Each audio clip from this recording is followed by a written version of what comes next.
الحمد لله والصلاة والسلام على رسول الله وعلى آله وصحبه أجمعين أما بعد আমরা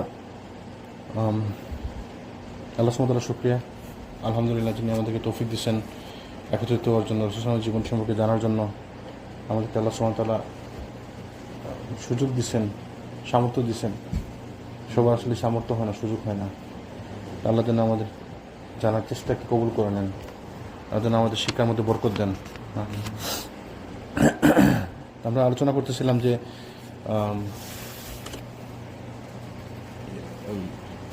বনু কুরাইজা যুদ্ধের পরবর্তী অসময়ে কিছু ছোট ছোট সারিয়া, কিছু ছোট ছোট অভিযান সমূহ পরিচালিত হয় বড় একটি অভিযানের পূর্বে। তো সেইগুলো কিন্তু আলোচনা করতেছিলাম যে বলছিলাম যে অব্যাহত সারিয়া এবং অভিযান সমূহ। আচ্ছা, একটু পিছনে ফিরে যাই। সারিয়া মানে কি? সারিয়া, সারায়া, গাজওয়া মানে কি? সারিয়া মানে হচ্ছে যে যুদ্ধগুলা, ছোট ছোট যুদ্ধ যেগুলো রাসূল সাল্লাল্লাহু আলাইহি ওয়াসাল্লাম উপস্থিত ছিলেন না, ছোট ছোট যুদ্ধ, যে বিভিন্ন অভিযান, যেমন 10 জনকে পাঠাইছেন, 20 জনকে পাঠাইছেন, 50 জনকে পাঠাইছেন, ছোট ছোট খণ্ড খণ্ড অভিযান। আর গাজওয়া হচ্ছে যেগুলো রাসূল সাল্লাল্লাহু আলাইহি ওয়াসাল্লাম নিজে অংশগ্রহণ করছেন। বড় বড় যুদ্ধকে গাজওয়া বলা হয়। কোনো কোনো যুদ্ধকে গাজওয়া বলা হয় যে রাসূল ছিলেন না, এরকম একটা যুদ্ধ আছে, মানে মান সম্মানের কারণে বড় বড় যুদ্ধ সম্মানের দিক থেকে এটাকে বলা হয় গাজওয়া। তো বনু লাহিয়ান থেকে প্রত্যাবর্তনের পর রাসূল সাল্লাল্লাহু আলাইহি ওয়াসাল্লাম একের পর এক অভিযানের পর অভিযান পরিচালনা করতে থাকেন। তো কিছু আমরা ইনশাআল্লাহ আলোচনা করবো এখানে। ওদের হচ্ছে গামরের অভিযান। গামর 6 হিজরি রবিউল আউয়াল মাসের উক্কাশা রাদিয়াল্লাহু আনহুর নেতৃত্বে 40 জন সাহাবী রাদিয়াল্লাহু আনহুমের সমন্বয়ে বাহিনী গামর অভিমুখে প্রেরণ করেন। তাই হচ্ছে বনু আসাদ গোত্রের একটি ঝর্ণার নাম। গামর একটি ঝর্ণার নাম বনু আসাদ গোত্রে। তো কার নেতৃত্বে পাঠাইছেন? উক্কাশা। উক্কাশাকে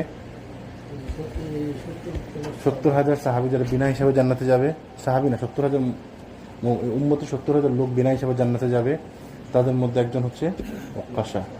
তো রাসূল সাল্লাল্লাহু আলাইহি ওয়াসাল্লাম বলছে হাদিসের মধ্যে যে এই উম্মতের 70,000 লোক বিনা হিসাবে জান্নাতে যাবে। তো উক্কাশা বলছে, ইয়া রাসূলুল্লাহ, আমার জন্য দোয়া করেন, আমি যেন তাদের একজন হই। তো বলছে তুমি তাদের একজন হবে। তো ওই উক্কাশা হচ্ছে সার্টিফাইড জান্নাতি। ওই 70,000 শুধু জান্নাতি না, বিনা হিসাবে জান্নাতি, কোনো হিসাব নাই, বেগাইরি হিসাব, কোনো হিসাব না। তাহলে ওই রাসূল বলে দিচ্ছে তুমি তাদের একজন। আচ্ছা, এই গেল এটা। এই আবার রাসূল বলছে 70,000 কারা হবে? হু আর দিস 70,000 পিপল?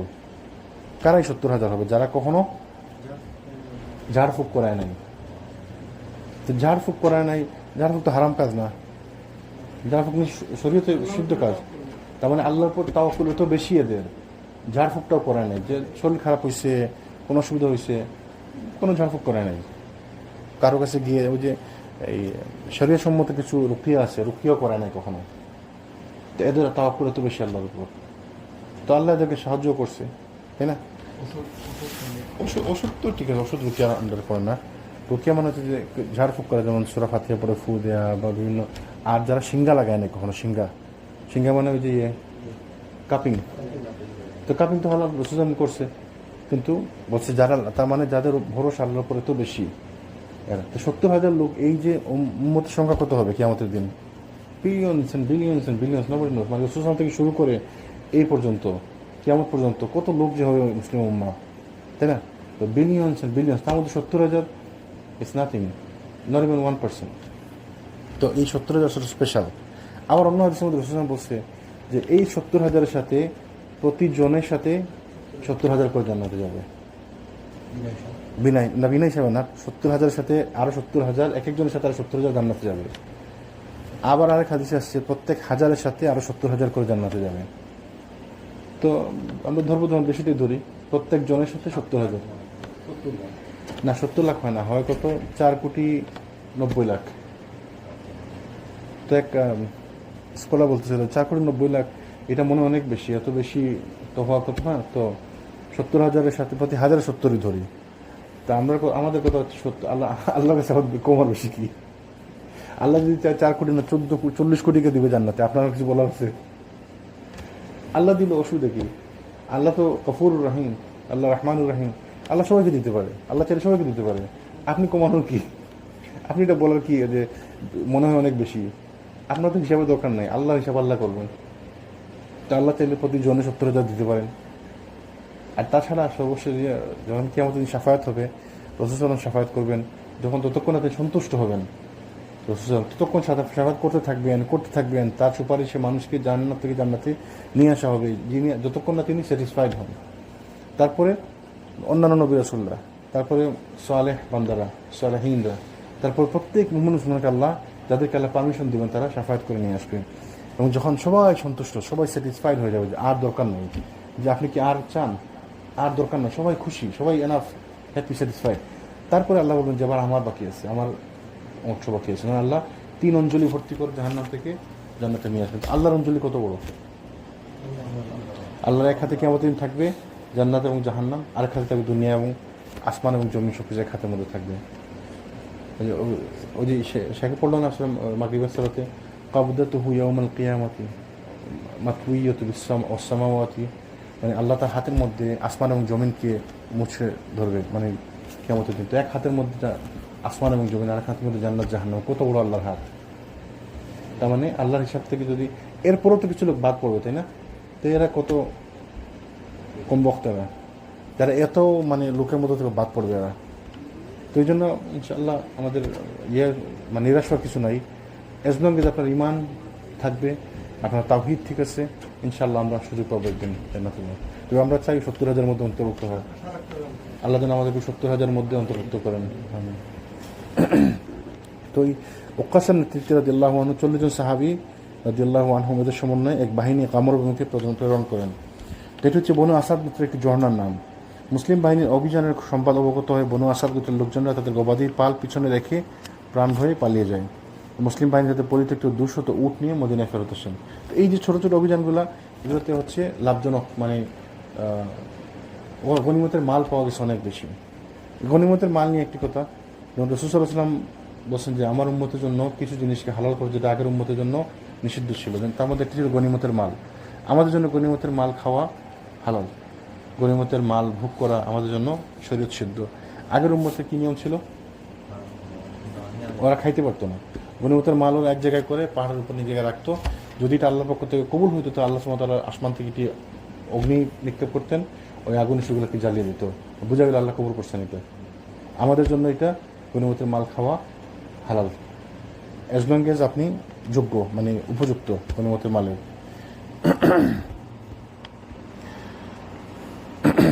তারপরে ছিল জুল কাসসাসের প্রথম অভিযান। তো ষষ্ঠ হিজরি রবিউল আউয়াল মাসের ওই সময় মুহাম্মদ ইবনে মাসলামা রাদিয়াল্লাহু আনহুর নেতৃত্বে 10 জন বিশিষ্ট এক সৈন্যদল জুল কাসসাস অভিমুখে প্রেরণ করা হয়। এটি বনু সালাবা নামক অঞ্চলে অবস্থিত ছিল।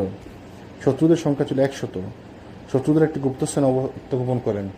এটা প্রথমে বলছেন যে 10 জন সাহাবীকে নিয়ে তিনি মুহাম্মদ ইবনে মাসলামা রাদিয়াল্লাহু আনহু গেছেন, আর ওইদিকে শত্রুপক্ষ ছিল 100, তারা লুকিয়ে অপেক্ষা করতেছিল।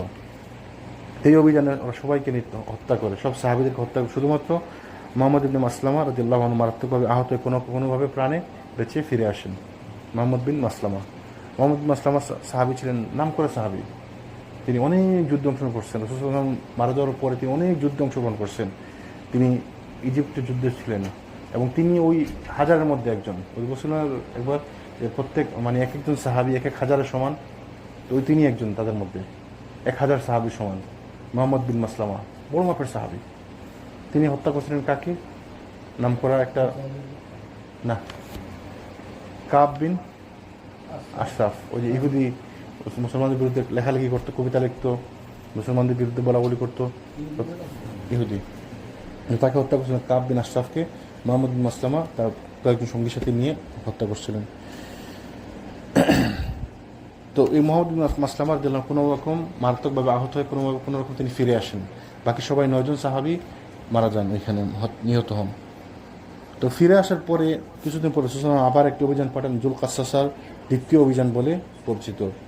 তো বনু সালাবা অভিযানে শাহাদাতপ্রাপ্ত সাহাবীগণের এই শোকাবহ ঘটনার প্রতিশোধ গ্রহণ এবং বনু সালাবাকে শায়েস্তা করার উদ্দেশ্যে রবিউল আখির মাসে রাসূল সাল্লাল্লাহু আলাইহি ওয়াসাল্লাম আবু উবাইদা রাদিয়াল্লাহু আনহুর নেতৃত্বে জুল কাসসাস অভিমুখে 40 সদস্যের এক বাহিনী প্রেরণ করেন। এইবার 40 জনের একটি বাহিনী প্রেরণ করেন, সাথে কাকে দিয়ে? আবু উবাইদা রাদিয়াল্লাহু আনহু। আবু উবাইদাকে এট দিস পয়েন্ট আমাদের এগুলা জানা উচিত। আবু উবাইদা আমির ইবনে জাররাহ আবু উবাইদা রসুল কি বলছে উম্মতের আমিন। রসুল বলছে যে উম্মতের আমিন হচ্ছে আবু উবাইদা, মানে উম্মতের আমানতদার। ওই যে মানে কত বড় সম্মান। বলছিলেন ওমর রাদিয়াল্লাহু আনহু জিজ্ঞেস আমি আমি কিতাব জি, ওমর রাদিয়াল্লাহু জিজ্ঞেস করছিল একবার, মানে আমি মুনাফিক। না না না, ওইটা ছিল হুদাইফা ইবনুল ইয়ামান, সাহিবুস সির। আবু উবাইদা হচ্ছেন রাসূল সাল্লাল্লাহু আলাইহি ওয়াসাল্লাম বলছেন যে জান্নাতি 10 জন সাহাবীদের মধ্যে একজন, আশারায়ে মুবাশশারার একজন সাহাবী আবু উবাইদা আমির ইবনে জাররাহ।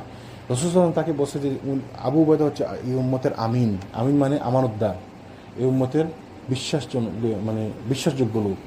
রাসূল সাল্লাল্লাহু মারা যাওয়ার পরে খলিফা নির্বাচন করার সময় আবু বকর চাইছিলেন তাকে বানাতে খলিফা। বলছিলেন যে আবু উবাইদা থাকতে, যাকে রাসূল সাল্লাল্লাহু বলছে উম্মতের আমিন আমানতদার, আমানতদার থাকতে আমরা কিভাবে অন্য কাউকে খলিফা চিন্তা করতে পারি। তো এইরকম বড় মাপের সাহাবী, কিন্তু তিনি সারা জীবন কাটাইছেন যুদ্ধের ময়দানে, তিনি ছিলেন যোদ্ধা।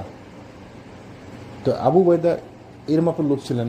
ওমর রাদিয়াল্লাহু আনহু বসছেন একবার, সাহাবীদেরকে নিয়ে বসছেন, মানে তার সঙ্গী সাথীদের নিয়ে বসছেন, তো বসে গল্প করতেছেন। যখন আমরা জাহিলিয়াতের মধ্যে ছিলাম তখন আমাকে কেউ জিজ্ঞেস করতো তুমি কি চাও, তাইলে আমি বলতাম যে আমি চাই অনেক উট, ঘোড়া, গাদা এগুলো হবে আমার, আর আমি এদেরকে দিয়ে ওই চাষবাস করাবো, আর পয়সা ইনকাম হবে, আর আমি বসে বসে খাবো। মানে যেটা আমরা আজকালকে চাই আর কি, অনেকগুলো বাড়ি হবে, গাড়ি হবে, আমি পায়ের উপর পা উঠে বসবো, আমার কোনো কাজ কর্ম করা লাগবে না, নিশ্চিন্ত, মানে পয়সার নিশ্চয়তা। বলছেন আমি জাহিলিয়াতে আমি এটা চাইতাম। এখন যদি আমাকে কেউ জিজ্ঞেস করে, তাহলে এখন আমাদের ভিউ চেঞ্জ হয়েছে, এখন আমাদের লক্ষ্য চেঞ্জ হয়েছে, নাও উই আর চেঞ্জড, আমার গোল চেঞ্জ, তো পলিসিস চেঞ্জ, তখন আমরা অন্য জিনিস চাই। তো সাহাবীদেরকে নিয়ে বসছেন, বসে বসে তোমরা কে কী চাও, যদি তোমাদেরকে বলা হয় যে তুমি এই রুম ভর্তি কোনো জিনিস পাবা, কি হোয়াট ডু ইউ উইশ। তো এক সাহাবী বলেন যে আমি রুম ভর্তি সোনা চাই, কেউ বলেন আমি রুম ভর্তি পয়সা চাই, কেউ বলেন আমি রুম ভর্তি এইটা চাই ওইটা চাই, যার যেটা চাও। তো বলেন যে আমিরুল মুমিনিন আপনি কী চান, আপনাকে যদি বলা যায় আপনি এই রুম ভর্তি কী চান, বললো আমি কি চাবো, আমি চাবো এই রুম ভর্তি আবু উবাইদার মতো লোক। কেন? তাহলে আমি করবো কি, এক একজনকে এক এক দিকে পাঠাবো, পুরো পৃথিবীতে সব দিকে পাঠাবো, যেন ইসলামের বিজয় সংগঠিত। তো দেখেন রাসূল আল্লাহ সুবহানাহু ওয়া তাআলা কাকে নেতা বানাইছেন, এমন লোককে নেতা বানাইছেন তার পুরা লাইফ হচ্ছে ইসলামের প্রচারের জন্য চিন্তিত, কীভাবে ইসলামকে প্রচার করা যায়, কীভাবে ইসলামের প্রসার ঘটানো যায়, প্রত্যেক মুহূর্তে তারই চিন্তা। অথচ উনি কী ছিলেন, রাসূল সাল্লাল্লাহু হত্যা করার জন্য আসতেছিলেন, ইসলামের দুশমন ছিলেন এক সময়। তো বলছেন দেখেন আল্লাহ সুবহানাহু ওয়া তাআলা যাকে চান, যাকে আল্লাহ হেদায়েত দেন, তাকে আল্লাহ কীভাবে পরিবর্তন করেন। হেদায়েতের পর, মানে যখন তিনি হেদায়েত পেলেন, যখন মুসলমান হলেন, তার নাম কী হয়ে গেল, ওমর আল ফারুক, সত্য মিথ্যার প্রভেদকারী। যে ওমর যেটা বলছে ওইটাই সত্য, এদিকে সত্য ওইদিকে মিথ্যা, সত্য মিথ্যার মাঝখানে পার্থক্য বের হচ্ছে ওমর। ওমর যেন কোনো কথা বলছো, আল্লাহ সুবহানাহু ওয়া তাআলার পক্ষে কোরআন আয়াত নাযিল করে দিতেন। এরকম 2-3 বার হয়েছে যে ওমরের কথার পক্ষে আল্লাহ সুবহানাহু ওয়া তাআলা কোরআন আয়াত নাযিল করছেন। রাসূল কি বলছেন, যদি আমার পর কেউ সাহাবী হতো, আমার পর কেউ নবী হতো, তাহলে ওমর নবী হতো। এত মর্যাদাবান সাহাবী। রাসূল বলছেন যে এই উম্মতের মধ্যে এবং ফিতনার মধ্যে মাঝখানে দরজা হচ্ছে ওমর। ওমর যতদিন জীবিত আছে এই উম্মতের মধ্যে কোনো ফিতনা আসবে না। যাকে দেখলে শয়তান রাস্তা পরিবর্তন করে যেত, শয়তান অন্য রাস্তা দিয়ে রাস্তা পরিবর্তন করে যেত। রাসূল বলছেন হাদিসের মধ্যে, ওমর তোমাকে দেখলে শয়তান রাস্তা পরিবর্তন করে ফেলে। এই সাহাবী তিনি বলছেন যে আমি যদি চাই, কি চাবো, আমি এই রুম ভর্তি আবু উবাইদার মতো লোক চাবো আল্লাহর কাছে, যেন আমি সবাইকে এক একজনকে এক এক দিকে পাঠাতে পারি ইসলামের প্রসারের জন্য। তো আবু উবাইদা এত সম্মানের লোক, সেনাপতি, আজীবন যুদ্ধ করছেন, যুদ্ধের ময়দানে ছিলেন।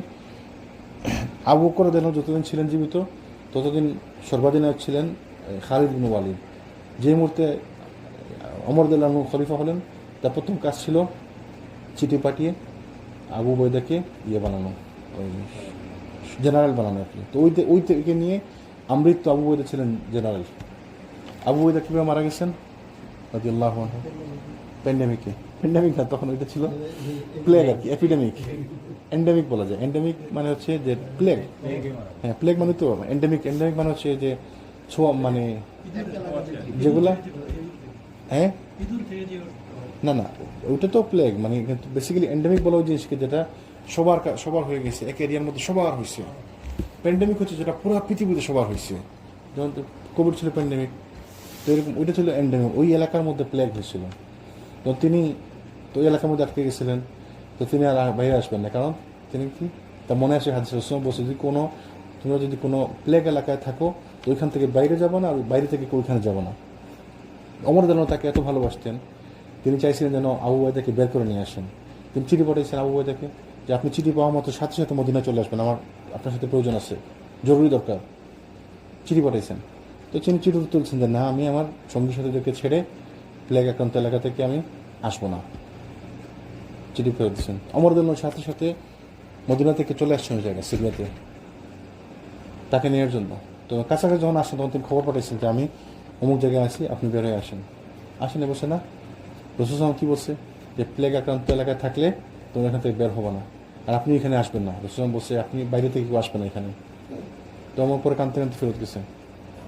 তো এই সাহাবি হচ্ছে আবু উবাইদা আমির ইবনে জাররাহ, জান্নাতি সাহাবি, আশারে মুবাশশারা, জান্নাতের সুসংবাদ পাওয়া, তারপরে সারা জীবন যুদ্ধের ময়দানে কাটাইছে। আমাদেরকে জান্নাতের সুসংবাদ দিলে আমরা কোনো কাজ করতাম? নামাজ তো দরকার নাই। তো এই দ্বিতীয় অভিযানে জুলকাসা দ্বিতীয় অভিযানে রাসূল সাল্লাল্লাহু আলাইহি ওয়াসাল্লাম পাঠালেন কাকে? আবু উবাইদা রাদিয়াল্লাহু আনহুকে 40 সদস্যের নেতৃত্ব দিয়ে। রাতের অন্ধকারে পায়ে হেঁটে বাহিনী বনু সাআলাবা গোত্রের সন্নিকটে উপস্থিত হয়ে অতর্কিত আক্রমণ শুরু করেন। কিন্তু বনু সাআলাবার লোকজনেরা দ্রুত গতিতে পর্বত শীর্ষ অতিক্রম করে পলায়ন করে। মুসলিম বাহিনীর পক্ষে তাদের নাগাল পাওয়া সম্ভব হয়নি।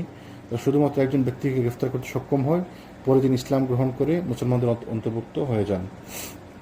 কাজী বনু সাআলাবা গোত্রের পরিত্যক্ত গবাদি পশুর পাল নিয়ে মুসলিম বাহিনী মদিনা প্রত্যাবর্তন করেন। এর পেছনে প্রতিশোধ গ্রহণের অভিযানে তো মোটামুটি এরা ভয়ে পেয়ে পালিয়ে গেছে, তো সফল, তাই না? তারপরে ছিল জামুম অভিযান। 6 হিজরি রবিউল আখির মাসে, মানে ওই সেম একই মাসের মধ্যে যায়েদ বিন হারিসা রাদিয়াল্লাহু আনহুর নেতৃত্বে জামুম অভিমুখে বাহিনী প্রেরণ করা হয়। জামুম হচ্ছে মাররুজ জাহরানে বনু সুলাইম গোত্রের একটি ঝর্ণার নাম। যায়েদ রাদিয়াল্লাহু আনহু তার বাহিনী সহ সেখানে পৌঁছার পর মুজাইনা গোত্রের হালিমা নামনি নামে এক মহিলা তাদের হাতে বন্দী হন। এই মহিলার নিকট হতে বনু সুলাইম গোত্রের নির্দিষ্ট এবং বিভিন্ন তথ্য তারা অবগত হন।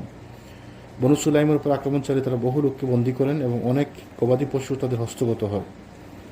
যায়েদ রাদিয়াল্লাহু আনহু এবং তার বাহিনী এ সকল বন্দী এবং গবাদি পশু সহ মদিনা প্রত্যাবর্তন করেন। রাসূল সাল্লাল্লাহু আলাইহি ওয়াসাল্লাম মুজাইনি গোত্রীয় বন্দিনী মহিলাকে মুক্ত করার পর তার বিবাহের ব্যবস্থা করেন। তো মহিলা যাকে বন্দী করে নিয়ে আসছিল তাকে মুক্ত করে দিয়ে তার বিবাহের ব্যবস্থা করে দেন রাসূল সাল্লাল্লাহু আলাইহি ওয়াসাল্লাম। তারপর ছিল ইস অভিযান। ইস 6 হিজরি জুমাদুল উলা মাসে যায়েদ বিন হারিসার নেতৃত্বে ইস অভিমুখে বাহিনী প্রেরণ করা হয়। এই বাহিনীতে ছিলেন 170 জন মুজাহিদ, 70 জন সাহাবি, 170 জন সাহাবি। এই অভিযানকালে কোরাইশ বাহিনী বাণিজ্য কাফেলার কিছু সম্পদ মুজাহিদ বাহিনী হস্তগত হয়। কোরাইশ বাণিজ্য কাফেলার রাসূল সাল্লাল্লাহু আলাইহি ওয়াসাল্লামের জামাতা আবুল আসের নেতৃত্বে ভ্রমণরত ছিল। রাসূল সাল্লাল্লাহু আলাইহি ওয়াসাল্লামের জামাতা আবুল আস, কোন মেয়ের জামাই কেউ জানেন? যে রাসূল সাল্লাল্লাহু আলাইহি ওয়াসাল্লামের 2 মেয়েকে বিয়ে দিয়েছিলেন মনে আছে এর সাথে। ওই প্রথমে তো আবু জেহেল দুই ছেলের সাথে বিয়ের কথাবার্তা ছিল, তো আবু জেহেল তো অস্বীকার করলো। তো ওই দুজন তো পরে ওসমানের সাথে বিয়ে দেওয়া একের পরে। আরেকজন ফাতিমা তো রাসূলের সাথে চলে আসেন মক্কা থেকে মদিনায়। আরেকজন থেকে গেছিলেন মক্কাতে, থেকে গেছিলেন মানে তার জামাই তাকে আসতে দেয়নি, আবুল আস। তো ও তার আসতে দেয়নি। পরবর্তীতে অনেক পরে সে রাজি হয়েছে তার রাসূলের মেয়েকে আসতে দেওয়ার জন্য। আসার পর রাসূলের ওই মেয়েকে আই থিঙ্ক জয়নব মানে জয়নবের ওয়াইফ। তো আসার পথে তিনি তাকে ওরা বাধাগ্রস্ত করে, বাধা দিয়ে তার উট থেকে তিনি পড়ে যান, উটের বোট থেকে। তো পড়ার ফলে তিনি আহত হন। তো হ্যাঁ, না প্রেগনেন্ট ছিলেন না, কিন্তু আহত হন আর কি, মারাত্মকভাবে আহত হন। তো ওই আঘাতে তিনি পরবর্তীতে তিনি মারা যান মদিনাতে আসার পরে। ইভেন্চুয়ালি তিনি ওইটা আঘাতে করেই মারা যান। তো এই যে যায়েদ বিন হারিসা যে কাফেলা আটকালেন, তাই কাফেলা ছিল আবুল আসের। আবুল আসের রাসূলের জামাতা, মেয়ের জামাই। তো কাফেলা সম্পদ সমূহ মনে আছে আপনাদের বলছিলেন যে বদর যুদ্ধের সময় তিনি বন্দী হন, এবং যখন তিনি বন্দী হন তার জন্য পাঠানো হয় র্যানসম মানে কি বলে, মুক্তিপণ দাবি করা হয় না। তো রাসূলের মেয়ে তার জন্য মুক্তিপণ পাঠান, সোনার একটি হার, যেটা খাদিজা রাদিয়াল্লাহু আনহা তাকে দিয়েছিলেন। তো এটা দেখা পরে চিনতে পেরে তাকে ওই হার সহ ফেরত দিয়ে দেন। তুমি যাও, ফেরত যাও, অসুবিধা নাই। তারপর তাকে ফ্রি মুক্ত করে দেন।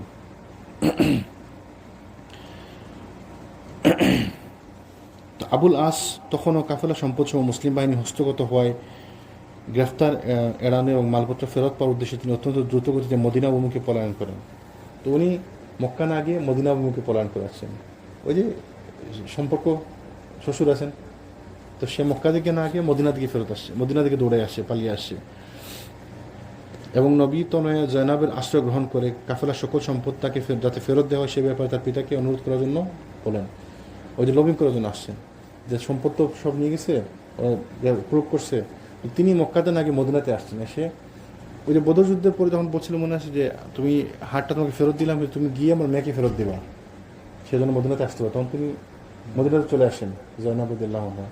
এখন তো জয়নাব মদিনাতে, তো উনি মক্কাতে দিকে না গিয়ে মদিনা এসে জয়নাবের কাছে গিয়ে বলেন লবিংয়ের জন্য যে আপনি একটু বলো তোমার আব্বাকে আমার এগুলোর জন্য ফেরত দেওয়া হয়, অনুরোধ করার জন্য তাকে বলেন। জয়নাব পিতার নিকট বিষয়টি উপস্থাপন করলে কোনো প্রকার শর্ত ছাড়াই রাসূলুল্লাহ সাল্লাল্লাহু আলাইহি ওয়াসাল্লাম সকল সম্পদ ফেরত দেওয়ার জন্য সাহাবীগণকে রাসূলুল্লাহ নির্দেশ প্রদান করেন। রাসূলুল্লাহ সাল্লাল্লাহু আলাইহি ওয়াসাল্লাম নির্দেশ মোতাবেক সাহাবায়ে কেরাম কাফেলা সকল সম্পদ ফেরত প্রদান করেন। সমস্ত ধন সম্পদ সহ আবুল আস মক্কায় প্রত্যাবর্তন করেন এবং মালিকগণের নিকট সমস্ত মালামাল প্রত্যাবর্তন করার পর ইসলাম গ্রহণ করে মদিনায় হিজরত করেন। দেখেন এই উনি মুসলমান হয়েছেন কি জন্য? শক্তির জন্য? ব্যবহার, আখলাক, চরিত্র, ভালো ব্যবহারের কারণে।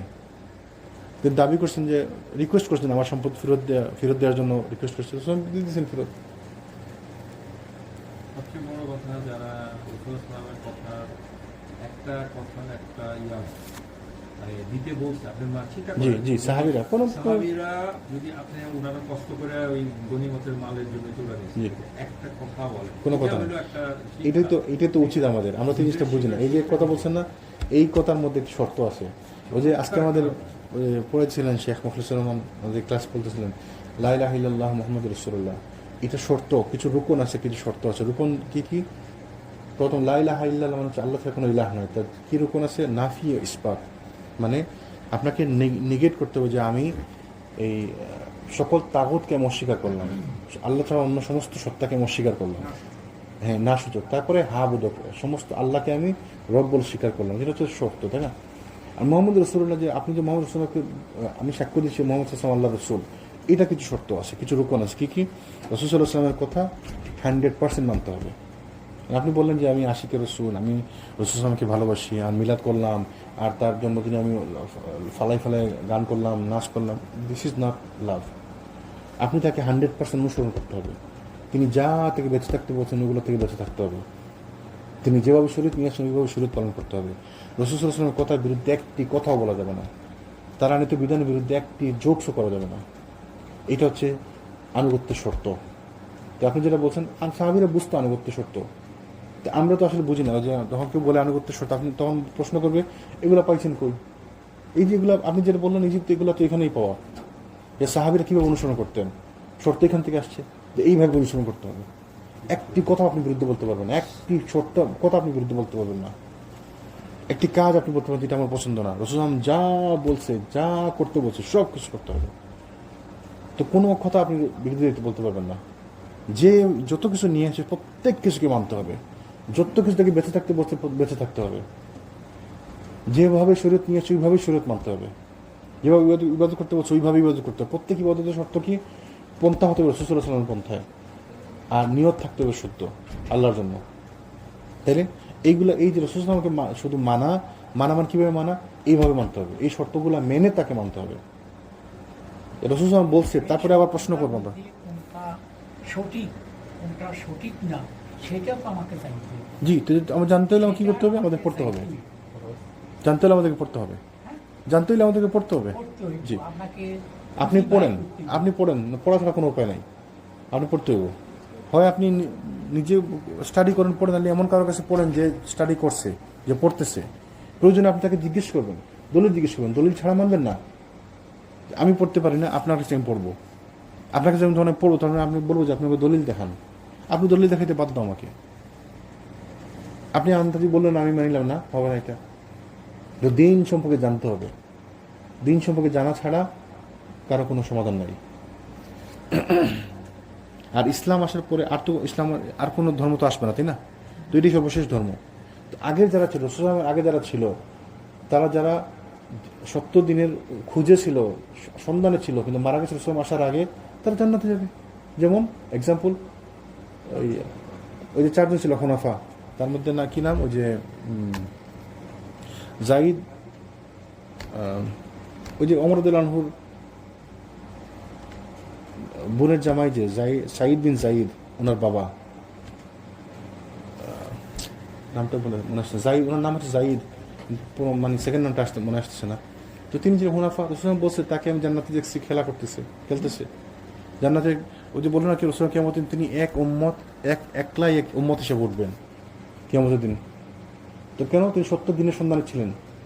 খাদিজা রাদিয়াল্লাহু আনহু কাছে ওয়ারাকা বিন নফল কিন্তু মানুষ বলছে মুসলমান, তো মানে সাহাবীরা মানে বিভিন্ন বইয়ের মধ্যে আসে তিনি মুসলমান। কেন? রসুল বলছে তাকে আমি জান্নাতে দেখছি 2টি বাগানের মালিক। ওয়ারাকাকে আমি দেখছি জান্নাতে 2টি বাগানের মালিক। ওই যে খাদিজা কাজিন ছিল, যাকে কাছে নিয়ে গেছিল রসুলকে। তো যারা 70 দিনের সন্ধানে ছিল তারা তো অবশ্যই আল্লাহ তাদেরকে মাফ করছেন, আল্লাহ তাদেরকে জান্নাতে দিবেন, প্রবেশ করাবেন। আপনি আমি আমার জন্য তো ধর্ম আসবে না আরেকটা, এইটাই সর্বশেষ ধর্ম। তো আমাদের জন্য তো কোনো উপায় নাই, আমাদেরকে এই ধর্মই পড়তে হবে। এমন তো নয় যে আরেকজন নবী আসবে, আরেকটা ধর্ম আসবে, আরেকটা কিতাব আসবে, ওটা অপেক্ষা করি আমরা না। এইটাই ধর্ম, এইটাই সর্বশেষ চূড়ান্ত ধর্ম, সর্বশেষ ধর্ম, এটা আধুনিক ধর্ম। ইসলামের কোনো বিধান এখন পর্যন্ত কেউ প্রমাণ করতে পারেনি যেটা পুরানা আমলের এই যুগে চলে না। যদিও মানুষ মনে করে যে এইটা ওই যুগে চলে না, ওইটা ওই যুগে চলতো, এখন চলবে না। আসলে আপনি তো বুঝি না। হাত কাটার কথা অনেকে বলে যে এটা হচ্ছে আগের যুগের নিয়ম, এখন কেমন দেখায়। আপনি কেটে দেখেন না, একটা হাত কাটেন না। আজকে একটা হাত কাটেন, দেখেন না কালকে থেকে চুরি হয়নি। একজনকে হত্যা করেন না, হত্যা বদলে হত্যা একজনকে করেন না, প্রাথমিক করে হত্যা করেন। একজন জেনাকারকে ধরে শাস্তি দেন, গলা পর্যন্ত মাটিতে পুঁতে প্রাথমিককে হত্যা করেন, লাইভ করেন, সারা পৃথিবী দেখেন না পরীক্ষা জেনা করেনি। ইসলাম যুক্তিসঙ্গত ধর্ম। আপনার মনোপুত হয় না, দেখে আমরা মনে করি ইসলাম অযৌক্তিক, এই নিয়মগুলো অযৌক্তিক, এটা কেমন লাগে, এটা মনে হয় মিডিভেল টাইমস, মানে এটা মানা যাবে না।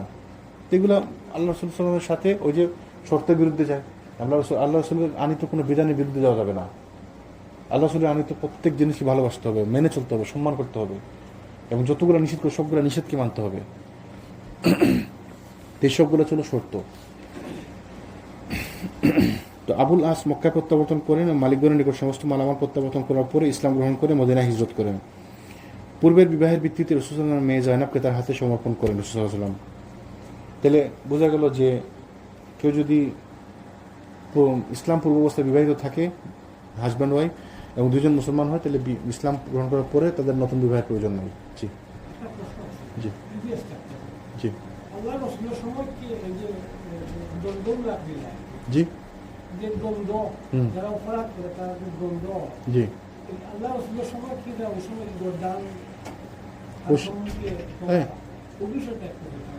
এগুলো তো এখনো হয়, এখনো সৌদি আরবে হয়। এটা এখন আল্লাহ রসুলের সময় আল্লাহ সাল্লাল্লাহু হয়েছে দেখে তো এটা সুন্নত, এটাই তো নিয়ম, এটা কোরআনের নিয়ম, এটা কোরআন আল্লাহর নিয়ম, এটা আল্লাহর বিধান, এবং এটা এখনো প্রচলিত আছে সৌদি আরবে। প্রতি শুক্রবারে কেন হবে? যখন কোনো এরকম কোনো কাজ হয়েছে তখন হয়েছে। কেউ কিছু নিয়ম করে প্রতি শুক্রবার মানুষ হত্যা করছে নি, আল্লাহ রসুলের আমলেই হয়েছে। হিজরত করার পরে, হিজরতের আগে কোনো বিধান হয়নি, কারণ রাসূলুল্লাহ তো রাষ্ট্র প্রতিষ্ঠার আগে কোনো বিধান কার্যকর হয়নি। তো এই সমস্ত বিধান কার্যকর হতে রাষ্ট্র প্রতিষ্ঠা করতে হবে, রাষ্ট্র প্রতিষ্ঠিত থাকতে হবে, আপনি রাষ্ট্রের ক্ষমতা থাকতে হবে, রাষ্ট্রপ্রধানই ক্ষমতা করবে, মানে বাস্তবায়ন করবে। কারণ আপনি তো এটা করতে পারবো না যে আপনি আপনার বাসার নেতা আপনি করতে পারবেন না, এটা রাষ্ট্রের তত্ত্বাবধানে হতে হবে। কিছু বিধান কিছু নেই, ওই জন্য প্রত্যেক দেশে মুসলমানরা সবার হাত কাটে না। যে দেশে মুসলিম সরকার, এই দেশের নিয়ম, শরিয়ার নিয়ম ওই দেশে পালন করে যায়, যে দেশে মুসলিম সরকার ওই দেশে। যেমন সৌদি আরবে হয়, এটা সৌদি আরবে প্রতি শুক্রবার হয় না। আপনারা কি বলছেন প্রতি শুক্রবার হয়? না, প্রতি শুক্রবার যদি চুরি করে তাহলে হাত কাটবে না। যখন করে তখন ওরা প্রকাশ্যে করে, যখন এটা হয় তখন প্রকাশ্যে হয়। রিয়াদে আছে এই মানে সরকারি একটা জায়গা আছে যেখানে এই জিনিসটা হয়। জি, তো এখানে পাবলিকলি হয়। পাবলিকলি কেন হয়? শিক্ষা যেন কেউ ভয় পায়, মানুষজন আর না করে। অনেকে মনে করতে পারে কি ইনহিউম্যান ব্যাপার, পাবলিকলি করতেছে। তো পাবলিকলি করাই তো উদ্দেশ্য তো পাবলিকলি করা, যেন এটা নাহলে অ্যাওয়ারনেস আসবে কেমনি। আপনি দেখছেন যে ওর এই অবস্থা এটা হয়েছে, তো এই জন্যই তো সবাই ভয় পায় আর করবে না এগুলো। তো যেটা বলছিলাম যে কেউ যদি ইসলামের পূর্বে বিবাহিত থাকে এবং হাজবেন্ডরা দুজনই মুসলমান হয়, তাহলে ইসলামের পর তাদের বিবাহ গেলে জি এটা কি জানা যাবে? জেনাকারী জান্নাত যাবে কিনা সেটা তার তওবার উপর ডিপেন্ড করে, তার এবং তার আল্লাহর মধ্যে। এটাকে বলতো তার ভাব যেটা বলছে। জি, ওইটা হ্যাঁ যে গুণের জন্য তার শাস্তি হলো, হুম। এটার জন্য তার শাস্তি হবে। আল্লাহ আলম, এইটা আল্লাহ ভালো জানেন। জেনাকারের শাস্তি সে তো শাস্তি পেয়ে গেল। যেমন ওই মহিলার কথা রসুল কি বলছিল যে তাকে গালি দিও না, তাকে বকা দিও না, সে এমন তওবা করছে, তারই তওবা পুরো মদিনাবাসীর জন্য যথেষ্ট। তার একজনের তওবা, এত তওবা করছে সে, কিন্তু তার শাস্তি কার্যকর হয়েছে কেন? কারণ সে অপরাধ করছে। তো এই জন্য তার কি হবে সেটা আল্লাহ আলম। তার যদি তাওহীদ থাকে, তার ইমান থাকে, তো অবশ্যই একদিন সে জান্নাতে যাবে। এবং সে ভুল যদি বুঝতে পারে, অন্তত হয় আল্লাহ কাছে তওবা, আল্লাহ তো সব কিছু মাফ করে দেবে। আল্লাহ তো শিরিক করলে মাফ করে দেবে, শিরিক থেকে বড় কোনো তার কিছু নাই। তার মানে আল্লাহ কাছে মাফ চাইলে আল্লাহ মাফ করে দেবে, কিন্তু সেটা তো আমরা বলতে পারবো না। এবং সে আর আল্লাহর মধ্যে এটা, আল্লাহর যা ইচ্ছা আল্লাহ তা করতে পারেন। কেমন দিন দেখা যাবে আল্লাহ যাকে খুশি আল্লাহ মাফ করে দিচ্ছেন। রাসূল সাল্লাল্লাহু পূর্বের বিবাহের ভিত্তিতে জন্য তার মেয়ে জয়নবকে সমর্পণ করেছিলেন যে ওই সময় পর্যন্ত মুসলিম মহিলাদের উপর কাফের স্বামীর সঙ্গে বসবাস করা হারাম হওয়ার নির্দেশ সম্বলিত আয়াত অবতীর্ণ হয়নি। অন্য এক হাদিসে একথা বর্ণিত হয়েছে যে নতুন বিবাহের মাধ্যমে নবী তনয়া জয়নবকে তার স্বামীর নিকট সমর্পণ করা হয়েছিল। অন্য হাদিসের মধ্যে নতুন বিয়ে করে তাকে দেওয়া হয়েছিল। আসলে নতুন বিয়ে করা রাসূল দেননি, কারণ তাদের তো বিয়ে ভঙ্গ হয় নাই এবং তখনও পর্যন্ত এই নিয়ম আসেনি, এরকম কোনো আয়াত অবতীর্ণ হয়নি। তো জন্য তার আগের বিয়ে ভ্যালিড ছিল, তার আগের স্বামীর সাথেই তাকে পারমিশন দেন থাকার। তারপর ছিল তারিফ অথবা তারিক অভিযান। এই অভিযানটি সংগঠিত হয়েছিল জুমাদুল আখের মাসে। জায়েদ বিন হারিসার নেতৃত্বে 15 সদস্য বিশিষ্ট বাহিনী প্রেরণ করা হয় তারিফ অভিমুখে। এই স্থানটি ছিল বনু সাআলাবা গোত্রের অঞ্চলে অবস্থিত, কিন্তু মুসলিম বাহিনীর অগ্রযাত্রা সংবাদ অবগত হওয়া মাত্র বেদুইনরা সেই স্থান থেকে পলায়ন করল। পলায়নরত বেদুইনদের 20টি উট মুসলিম বাহিনী হস্তগত হয়েছিল। সেখানে 4 দিন অবস্থান করার পরে তারা মদিনায় প্রত্যাবর্তন করেন। বেদুইনদের ভয় ছিল যে রাসূল নিজে আগমন করেছেন, এজন্য তারা ভয়ে পালিয়ে গিয়েছিল। রাসূল যখন কোনো জায়গায় যেতেন ওরা ভয় পেত। বলছিলাম না যে 1 মাস দূরত্ব থেকে রাসূল ব্যাপারে মানুষের মনের মধ্যে আল্লাহ ভয় ঢুকিয়ে দেন, 1 মাস দূরত্ব থেকে। তারপরে ছিল ওয়াদিউল কোরা অভিযান। এই অভিযানটি জায়েদ বিন হারিসার নেতৃত্বে পরিচালিত হয়। 12 জন সাহাবীর সমন্বয়ে সংগঠিত হয়েছিল অভিযাত্রী দল। 6ষ্ঠ হিজরির রজব মাসে অনুষ্ঠিত হয় ওয়াদিল কোরা অভিযান। এই অভিযানের উদ্দেশ্য ছিল শত্রুদের গতিবিধি সম্পর্কে খোঁজখবর নেওয়া। কিন্তু ওয়াদিউল কোরার অধিবাসীগণ আকস্মিকভাবে মুসলিম বাহিনীকে আক্রমণ করে 9 জন সাহাবীকে হত্যা করে। শুধুমাত্র 3 জন সাহাবী হত্যাকাণ্ড থেকে রক্ষা পান। ওই 3 জনের মধ্যে একজন ছিলেন জায়েদ বিন হারিসা। তো এই সেম এই ঘটনা 9 জন সাহাবী মারা যায়, 3 জন মাত্র ফেরত আসেন। জায়েদ বিন হারিসা তিনি ফেরত আসেন। তিনি কবে মারা যান কে বলতে পারেন? জায়েদ বিন হারিসা, জায়েদ বিন হারিসা তিনি কে ছিলেন? পালক পুত্র, তাকে মানে দত্তক নিয়েছিলেন রাসূল। পরবর্তীতে তার নাম আল্লাহ সুবহানাহু ওয়া তাআলা কোরআনে আয়াত নাযিল করে দিলেন যে কেউ যেন কাউকে বাবা না বলে, নিজের মানে আপন পাপ ছাড়া। আল্লাহ রাসূল কারো বাবা না, এটা না। সূরা নিসার মধ্যে একটি আয়াত আসছে যে তোমরা নিজেদের বাপ ছাড়া কাউকে বাপ বলে ডেকো না।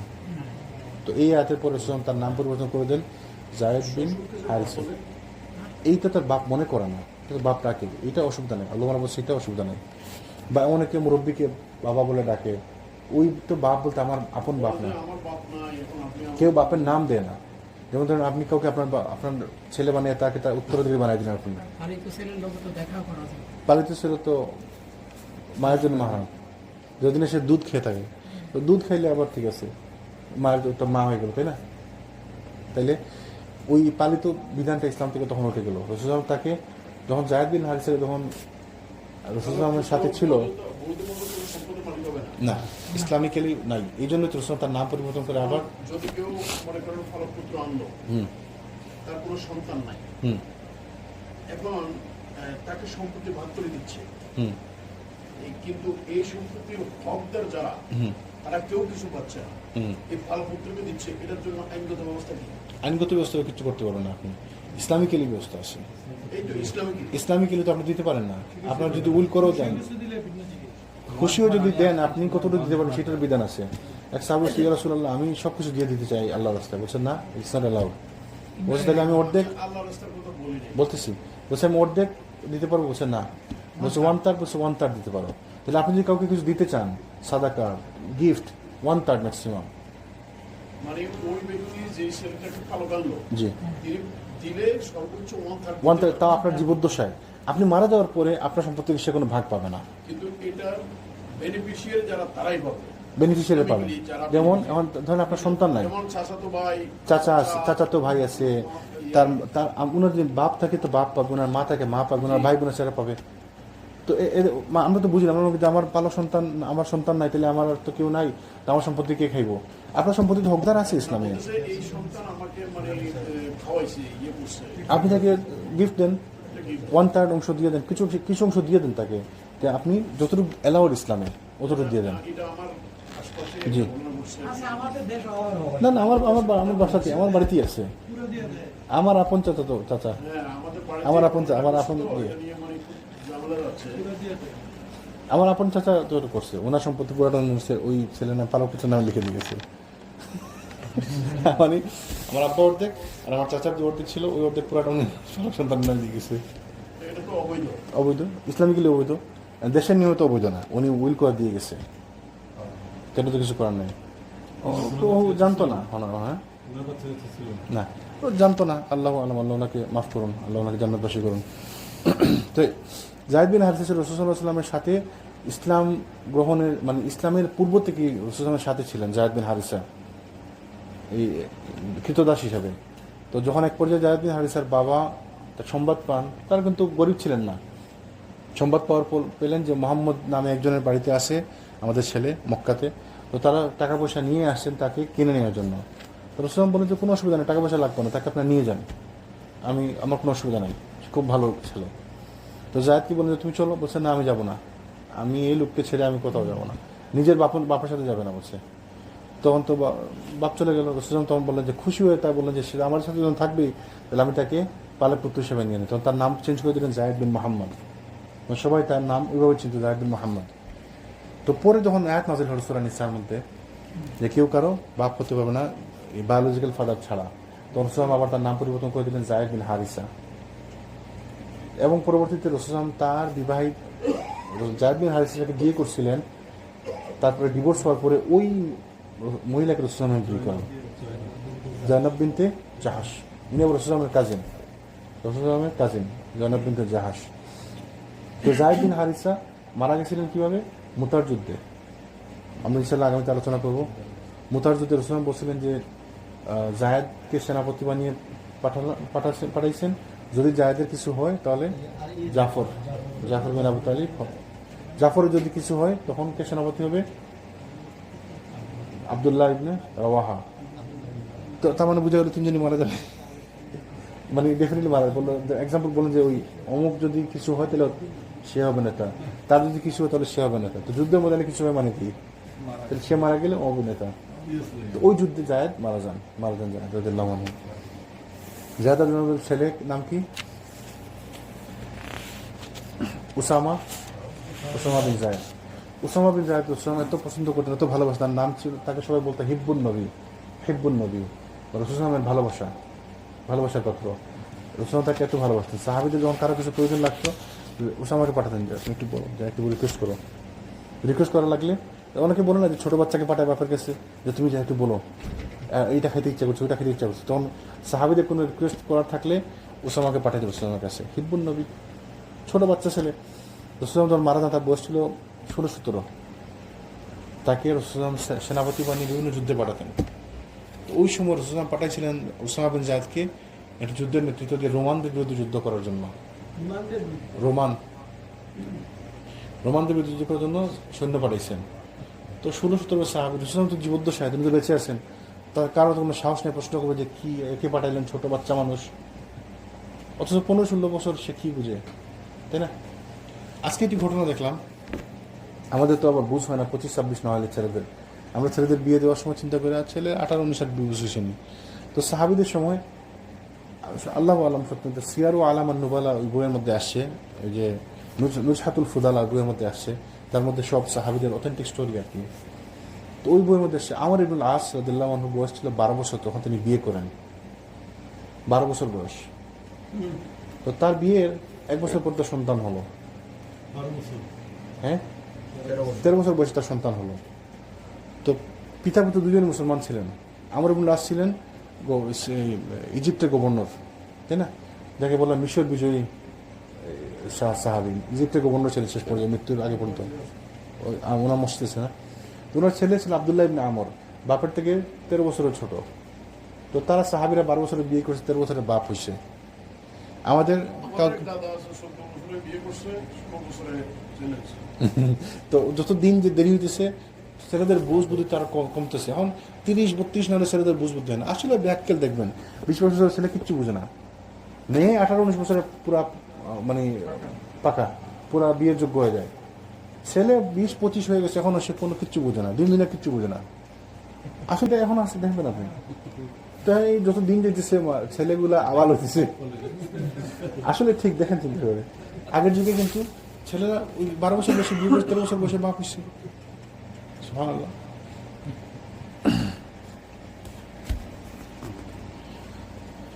তো জায়েদ বিন হারিসের হত্যাকাণ্ড থেকে রক্ষা পেয়ে তিনি ফেরত আসেন। তারপরে ছিল খাব্বাত অভিযান। এই অভিযান সম্পর্কে বলা হয়েছে যে 8ম হিজরি রজব মাসে, কিন্তু আসলে 8ম হিজরি তো না, কারণ 8ম হিজরি তো হলে অনেক দেরি, হুদাইবিয়ার পরে। তো জাবির রাদিয়াল্লাহু আনহু বর্ণিত রাসূল সাল্লাল্লাহু আলাইহি ওয়াসাল্লাম এই অভিযানে 300 গোট সওয়ারকে এক বাহিনী প্রেরণ করেন। এই অভিযানের নেতৃত্ব দেওয়া হয় আবু উবাইদা বিন জাররাহ রাদিয়াল্লাহু আনহুর উপরে। এই অভিযানের উদ্দেশ্য ছিল কুরাইশ কাফেলার গতিবিধি লক্ষ্য করা এবং খোঁজখবর সংগ্রহ করা। তো কথিত আছে যে বাহিনী পরিচালনাকালে অভিযাত্রীগণ চরম অনাহারে ক্ষুধার মধ্যে নিপতিত হন। তারা পাঠাইছিল 300 জনকে, তাই না? তো তাদের খাবারের অভাব দেখা গেল, খাবার পাইতেছেন না, খুব ক্ষুধার মধ্যে আছেন, ক্ষুধার মধ্যে সময় যাইতেছে। তো খাদ্য সামগ্রী সংস্থান করতে সক্ষম না হওয়ার এক পর্যায়ে এক বাহিনীর সদস্যকে ক্ষুধা নিবৃত্তির উদ্দেশ্যে গাছের পাতা ভক্ষণ করতে হয়। অবশেষে এক ব্যক্তি 3টি উট জবেহ করেন। 3টি উট জবেহ করে সবার জন্য তিনি খাবার ব্যবস্থা করেন।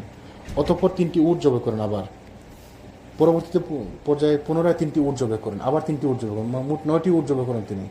তো বাহন ছিল এগুলো, এখন এগুলো সব যদি খেয়ে ফেলেন তাহলে আসবেন কেমনি, তাই না? কিন্তু আরও উট জবেহ করার ব্যাপারে আবু উবাইদা তাকে বাধা প্রদান করেন যে ঠিক আছে, সব কিছু একটা লিমিট আছে, আপনি সব কিছু 100% করতে পারবেন না। ওই যে বললো আপনি 100% দান করতে পারবেন না কাউকে, 1/3 ম্যাক্সিমাম, তাই না? তা আপনার তো বাসায় যাওয়ার ব্যবস্থা থাকতে হবে। এটা কি রাসূল সাল্লাল্লাহু আলাইহি ওয়াসাল্লামের খাস ছিল? কি উনি তো সব দান করেছেন। রাসূল সাল্লাল্লাহু আলাইহি ব্যাপারটা তো ভিন্ন। সাধারণ দান এক জিনিস, আর ওই সাহাবীদের সময় ছিল কি, আবু বকর রাদিয়াল্লাহু নিয়ে আসছিল, সব কিছু নিয়ে আসছিল, সেটা ছিল প্রয়োজন। রাসূল সাল্লাল্লাহু বলছে কে কি দিতে চাও, কে কি দিতে পারো দাও, আহ্বান করেছে সবাইকে। তো বেসিক্যালি ইন জেনারেল হচ্ছে আপনি সব কিছু দান করতে পারবেন না। জি, তারপরেও ধরেন সিচুয়েশন আছে। এক্সাম্পল, এখন আপনি একজন মানুষ হেল্প চাইছে, আমার পকেটে যা আছে আমি সব দিয়ে দিলাম, ইটস ওকে, অ্যালাউ। কিন্তু আমার পুরো সম্পত্তি দিয়ে দিলে আমি আমার ছেলেরা খাবে কি? তো এইটা আবার নিষিদ্ধ। তো আমার ছেলে থাকবে কই? একজন আসলে আমার কাছে তার থাকার জায়গা নেই, আমার বাড়িতে নাম লিখে দিলাম, আমার গাড়ি থেকে দিয়ে দিলাম, আমার কাপড় তো সব তাকে দিয়ে দিলাম, তাহলে আমার ছেলেদের কী হবে, আমার কী হবে? তো এইটা নিষেধ। কিন্তু আমি দানের ব্যাপারে আমি যা দান করে দিতে পারি, এটা অসুবিধা নেই। তো এই যে সিচুয়েশন ভেদে আর কি ভিন্ন। জি জি জি জি এই জন্য ইসলাম সবকিছু কি সুন্দর মানে সামঞ্জস্য করে দিছে, আমাকে যেন অন্যের কাছে আবার হাত পাততে না হয়। যে রসম কি বলছে, উলামার কি বলছে যে তোমরা তোমাদের সন্তানকে অন্যভাবে রেখে যাবে, অন্যের কাছে হাত পাততে হয়, তাই না? আবার আপনি সন্তানদেরকে কোটিপতি বানায় যাবেন, এটাও ইসলামের ঠিক না, নিষেধ। তো সে আকাঙ্ক্ষা কিছু করবো না।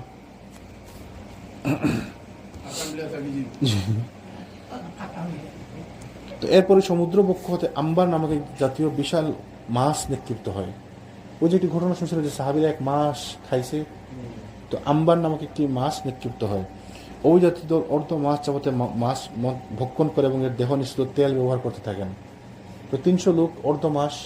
আরেকবার আমি আরেক জায়গায় পড়ছিলাম যে 1 মাস ওরা খাইছে, খাওয়ার পরেও একটা মাছ, তিমি মাছ ছিল মনে হয়, তিমি মাছই হইব, এত বড় কি মাছ, তিমি হইব। তাই মৎস্য ভক্ষণের ফলে তাদের ঝিমিয়ে পড়া মাংসপেশি এবং স্নায়ুতন্ত্রগুলো পুনরায় সুস্থ এবং সতেজ হয়ে ওঠে। আবু উবাইদা মাছের একটি কাঁটা নেন এবং সৈন্যদের মধ্যে সবচেয়ে লম্বা ব্যক্তিটিকে সবচেয়ে উঁচু উটটির পৃষ্ঠে আরোহণ করিয়ে সেই কাঁটার ঘেরের মধ্য দিয়ে যেতে বলেন। অনায়াসে তিনি তা করতে পারেন। মানে মাছের একটি কাঁটা নেন, তিনি কাঁটা নিয়ে, কাঁটার ধরেন একটু বাঁকা থাকে না, তো একটি বড় সবথেকে শক্তিশালী যে লোক তাকে সব থেকে বড় উটটা দিয়ে বলেন তুমি এটার ঘেরের মধ্যে একটু যাও। তো উনি ঘেরের মধ্যে উট নিয়ে পুরো চক্কর দিতে পারছেন। তো কত বড় কাঁটা, মানে বিশাল বড় কাঁটা। তো তিমি আসলে অনেক বড় হয়, একটা তিমি, তাও আরো বড় বড় তিমি আছে। an elephant equal one wheel. বুঝছেন নি? আরো অনেক বড়। আরো অনেক বড় আছে।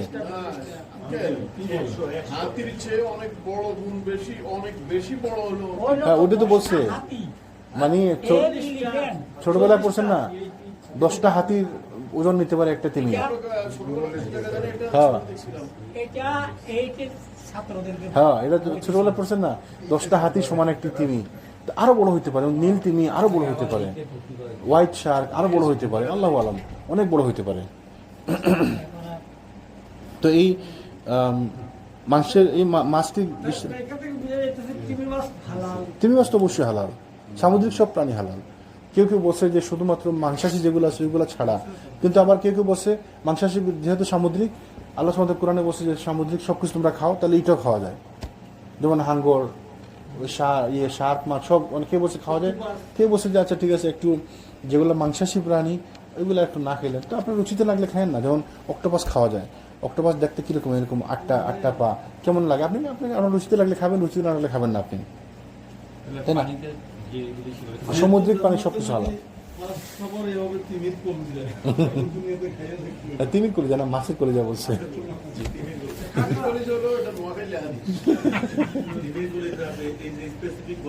না, মাছের কলিজা, মাছের কাঁকড়া তো হালাল, কিন্তু আপনার রুচিতে লাগলে খাবেন, রুচিতে না লাগলে খাবেন না। না না, খাওয়ার ব্যাপারে কোনো মকরু নাই, খাওয়ার ব্যাপারে হালাল আর হারাম আছে।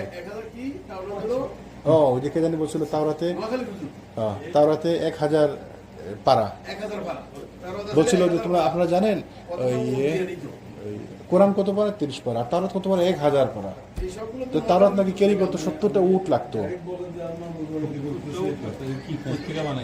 আনতে কোনো, আর তারা যদি 70টা উট না 700 উট লাগে তো তোমার কি? ওই আমার দেলানো তাওরাতের একটা পাতা পাইছিল, তাওরাতের একটা অংশ পাইছিল, নিয়ে আসে রসুলের কাছে। রসুল কি বলছেন, দেখা রাগ করছেন, বলছেন আজকে যে মুসা জীবিত, লাউকানা মুসা হাইয়ান, আজকে যে মুসা জীবিত থাকতো তাহলে মুসাকে অনুসরণ করা লাগতো। তুমি আমার কাছে কি নিয়ে আসো তাওরাত? তাওরাতের 1000 না 2000 10,000 পারা আমার কি? আমার তো তাওরাতের দরকার নেই, আমরা ওই তো গল্প দেওয়া যায়। হ্যাঁ, আন্তর্জাতিক মানুষকে, ওই মানুষ যে জায়গায় যেটা খায় হয়তো ওদের ওইখানে ওইগুলো খায় চলে আর কি। এগুলো তো কোনো ভিত্তি না, দরকার কি আমার এগুলা? তার ঘটনা যদি সত্যও যদি হয় তো আমার অসুবিধা কি, আমার দরকার কি? আন্তর্জাতিক কথাবার্তা, আর কথাবার্তা কি শেষ আছে? কথাবার্তা কি কমতি পড়ছে? হাদিস বলেন না, হাদিসের কি অভাব পড়ছে? জি জি। তো সেই মাছের দেহের প্রয়োজন অতিরিক্ত অংশ বিশেষ সংরক্ষণ করে তা মদিনা ফিরে আসার সময় তারা সঙ্গে নিয়ে আসেন। রাসূল সাল্লাল্লাহু আলাইহি ওয়াসাল্লামের খেদমতে সেই মাংস বৃত্তান্ত পেশ করার তিনি বলেন যে হচ্ছে তোমাদের জন্য আল্লাহর প্রদত্ত এক প্রকারের রুজি বা আহার্য। তো দেন উনি সাক্ষী, উনি প্রমাণ করে দিলেন, বলে দিলেন যে তোমরা খাইতে পারো, তোমাদের জন্য আল্লাহর পক্ষ থেকে একটি রিজিক, একটি রুজি, তো হালাল হয়ে গেল, তাই না? এর গোশত তোমাদের নিকট যদি আরও কিছু থাকে তাহলে আমাদেরকেও খেতে দিও। তো বললেন সাহাবী যারা আছে তাদেরকেও দিও কিছু, তাই মানে হালাল হয়ে গেল, তাই না? তাহলে এটা কীরকম হাদিস? ওই যে সম্মতি দিছে খাওয়ার জন্য, তাহলে তাকরিরি হাদিস, তাই না? রাসূল সম্মতি দিছে, খাও, খাইতে পারো। তো এই ছিল খাবাত অভিযান। খানা আছে, তাহলে শেষ করব ইনশাল্লাহ, আজকে শেষ করে দিই। আমরা আগামী দিন ইনশাল্লাহ আলোচনা করবো বনুল মুস্তালিকের যুদ্ধ, কিছু মানে ভালো ভালো নাম করে আলহামদুলিল্লাহ, অনেক মানে আর জানার জিনিস আছে, আলোচনা আছে। আগামী দিন আমরা ইনশাল্লাহ আলোচনা করবো বনুল মুস্তালিক যুদ্ধ, আজকে ইনশাল্লাহ। সুবহানাল্লাহি ওয়া বিহামদিহি, আশহাদু আল্লা ইলাহা ইল্লা আনতা, আস্তাগফিরুকা ওয়া আতুবু ইলাইক। জি।